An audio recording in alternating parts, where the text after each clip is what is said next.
Добрый день, уважаемые коллеги! Сегодня мы поговорим про activities, которые можно проводить на первых уроках, особенно на уроках английского языка. The presentation is going to be in English, so let's get started. This presentation, this information is going to be helpful for you, especially at the beginning of the school year, in the first week of September. Though some ideas can still be helpful at the beginning of each quarter of each term. So let's get started. So first of all, in September very often we have students who come to our class for the first time. Students might not know each other's names, they might be some new students from other schools, and we might not also be familiar with some students. So it's very important as a powerful idea of building bond and a rapport with the students, instead of asking them their names every time and losing our precious lesson time for that. We need to ask students to prepare their name tags and put them on their desks. So the ideas of how these name tags are organized can be numerous.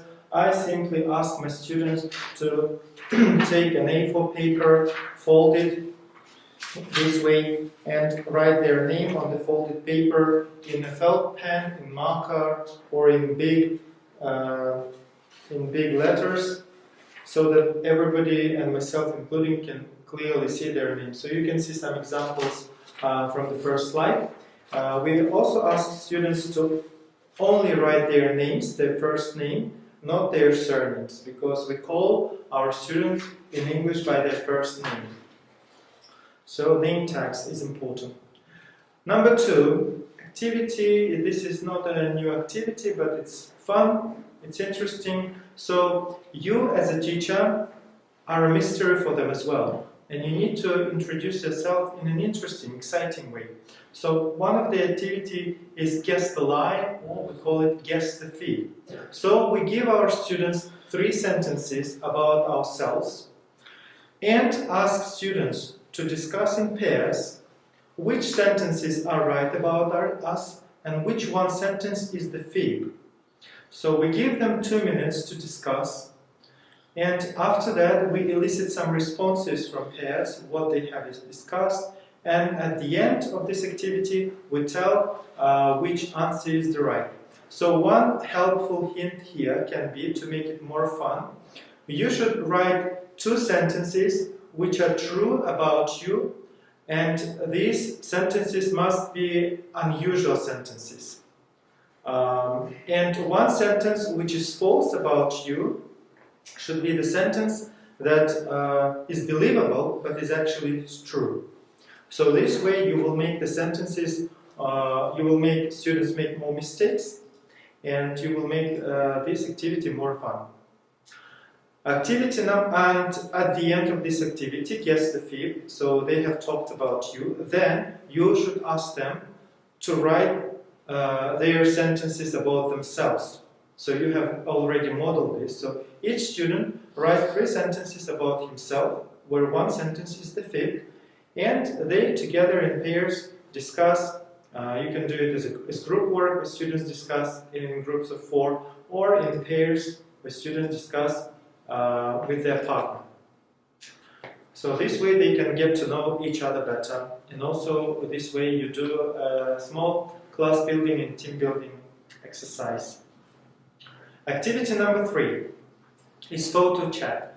Our students, the so-called Generation Z, yes, are the digital natives. So they love everything connected with the devices, with their smartphones.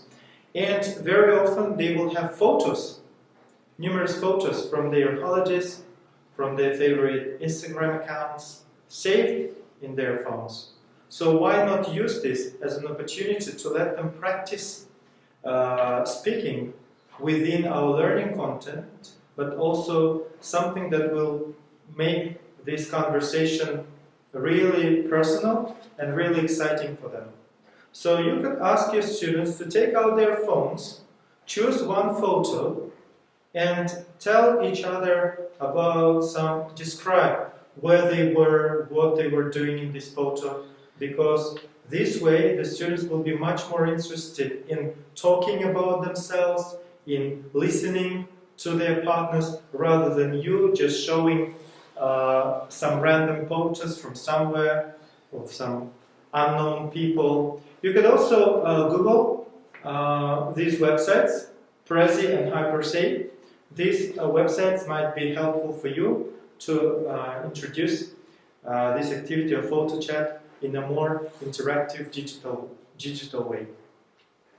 Activity number 3 is interview the celebrity. Again, you start off by modeling this activity. So you come to the lesson and you are the teacher, you are the celebrity for them. So they have to come up with questions that they want to know from you. So you elicit questions from the students. They ask some questions. You do not answer them yet. So you write the questions on the board. And by writing the questions, you also correct any grammar mistakes that they make. So if they forget to say the auxiliary verb, you write with the correct auxiliary verb. So you write some interesting questions, 3 questions depending on the time limits. And then after having written a few questions, you actually answer these questions in detail, giving full answers, and this way they will be interested. They will get to know you better on a personal level. And then you have to tell them, now you need to interview each other as a mingling activity. And what is a mingling activity? If some of you are not familiar with this, in a mingling activity, students stand up, they push their chairs in, and they start walking in the classroom, meeting some random partners, anyone, and they have to meet as many people during this activity as possible, and they need to ask each other the questions which you have already written on the board. So they will be asking and answering just the same questions that you have already answered. So you have given the model answer, and they will be using your model answer, your model, and this way they will also be using the correct grammar in their questions. And you will also this way be being in control of what exact question they are asking, that they are talking on task rather than going off topic. So this is called interview the celebrity. So you first are the celebrity, and then you let everyone in the class become a celebrity, like this person who was asked. Of course, students are advised to give honest answers about their real selves, not just make up their answers as if they're a celebrity, because the idea is not them being celebrities, but them being as celebrities. Okay, activity number 5, important numbers. Again, the idea is very simple here, same way as in the first other activities. You present them with random numbers, somehow associated or connected with yourself.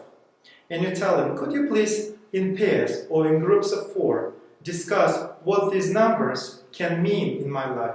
So students start talking, maybe he is the 5th child in the family, or maybe he was born on the 9th or some, or maybe he has got 9 siblings in his family. Maybe he's 25 years old, or like maybe he's been to America 25 times. So the students come up with different crazy creative ideas, and the point here is the fluency. Students need to talk rather than giving the correct answers. So it's a fluency building activity. Then, when the activity is over, when you have set a time limit for discussion, you tell them the time is over and elicit some responses from the students. And after hearing some answers, you tell them the true information. And again, after this, step number 3, you tell them now you need to write some random numbers from your life. And this way, the students will already know what kind of numbers they can include. They can include a number connected with the day, a number connected with the family, a number connected with the year, and this way they will write their numbers much more easily, and they will be much more fluent in discussing each other's ideas. Again, you give some time for students to work in pairs and groups. Right, so this was important numbers. Activity number 6 is a very popular activity in the English-speaking countries and in Europe. Generally, it's a classroom survey. So it's very important to conduct class-building activity every now and then. because students must know their classmates. They must build this friendship with each other. And how do we do it? Will they do it if we do not if we do not organize and enable them to do these things? So one of the popular activities is called a classroom survey. Basically, you don't really need to prepare this. You only need to Google classroom surveys, and there will be a bunch of different PDF files that you only need to download.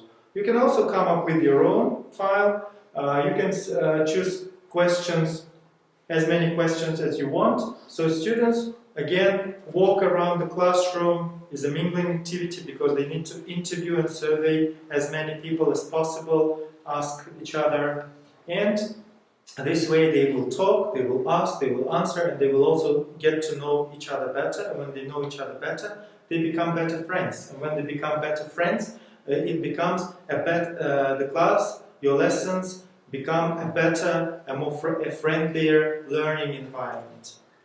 So classroom survey. The same activity goes, the same idea applies for activity number 7, find someone who. Again, you don't really need to prepare such a file, you only need to Google it. This is a Google one, for example. So you print out the find someone who worksheet for each student, and the students need to mingle. Again, you remember the mingling activity. They walk around the classroom with the chairs pushed in so that there is space for them to walk and interact, and they need to find a person in the classroom who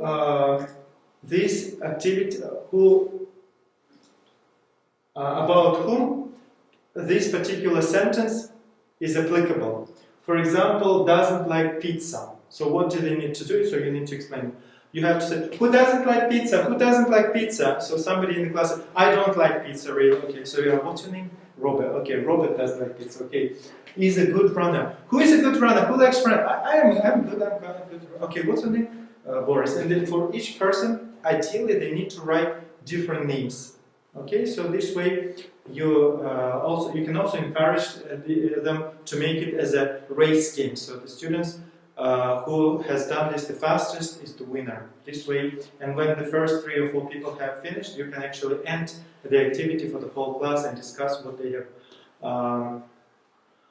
learned about their classmates and have found how they found this activity. Okay, this is also a 5-star activity. Students love mingling, love interacting, and especially within the learning context that you actually tell them to practice and speak in English.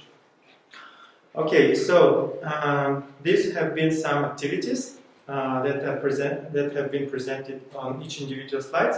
As for some other ideas that I have actually asked some teachers, and they have come up with some ideas, they are presented on another slide. The snowball exercise is a very simple activity. So a snowball exercise can be done in different manners. So you ask the students, a group of students who have met for the first time, or maybe who don't know each other very well, you ask them to stand in a circle and you tell them their name. Say, for example, my name is Dennis. Especially this activity works very well for the beginning learners, for level beginner, intermediate, pre-intermediate. And the next student has to say, his name is Dennis, my name is Boris, and for example, he sits. And the next student will actually have to repeat, and so it's clear, the idea is clear. So the last student will have to remember them all. So this also is a good activity to promote active listening skill and memory building activity. The first letter, this can also be done as a snowball, kind of, or you can actually ask students to tell their names and to tell any association with the first name. For example, Dennis, dexterous, for example, dexterous. Galia, girl, for example, good or gorgeous. So they need to come up with adjectives or any words that they think are associated with them. Another activity is corners. Corners can be done for different topics. One of the simplest ones is, for example, according to the birth. If you have a group of 15, 20 students, this works very well. For example, you tell students, everyone who was born in spring, please stand up. And everybody who was born in spring, so you go to that far corner of the room. Everybody who was born in summer, another corner of the room. So basically we have 4 corners. We can use all the 4 corners or only 3 corners, and we can tell students. And when they have come to different corners, firstly it's a movement building activity. This is an activity where students get to stand up, get to move, so they oxygenate their bodies. It's also a brain breaking activity. And then in pairs, when they stand up in their groups, in the corners, they can actually discuss any question that you ask them. And so it can also be a communicative activity. Lineups is very simple, so you actually make groups of 2, or you can make 1 group if it's a small group, and tell them, now, ladies and gentlemen, I want you to line up, and you give them the feature according to which they need to line up. For example, according to your birth, from the oldest starting here and the youngest there. Or, for example, from the person who lives closest to the school and the person who lives farthest to the school. And while doing this activity, they will actually have to interact with each other. Where do you live? How many kilometers? Because you actually monitor them and you ask them to discuss these things in English, and they actually make a lineup. So if it's 2 teams, it will be a race. If it's 1 team, it's just for them to interact. There is no competition. And the last one is the FUN, the fun activity. It's a very nice activity for students to introduce themselves. So the first letter F stands for family, so they can actually start by saying their name and maybe a few words about their families, who their mother or father is, what their jobs are if necessary, or whether they have brothers or sisters, maybe where they live. The U, it actually stands for university, but because students do not come from university, they are not university students, so you can actually tell them, so university is a place where students study. So, and if you have students from different schools, you can tell them, what school are you from? So they will actually tell you what school they have come from. If it's a camp or a mixed group or a new class, as I've said, from other schools. Or if it's students from the same school, you can actually tell them, what university do you dream of going to? What do you want to become in the future? And the last one is N. It stands for the nice to know facts. So students need to share some nice to know facts, 1 fact about themselves. For example, about myself, I can say, I can speak 6 languages. So it's a nice fact to know about me. Not everyone knows that. So, and students could also come up not just like, I like football. That's not very maybe interesting, but if they don't have any other ideas, this will do as well. So they need to come up with an interesting, with a creative or an unusual fact about themselves that not many people might know. Thank you very much for your attention.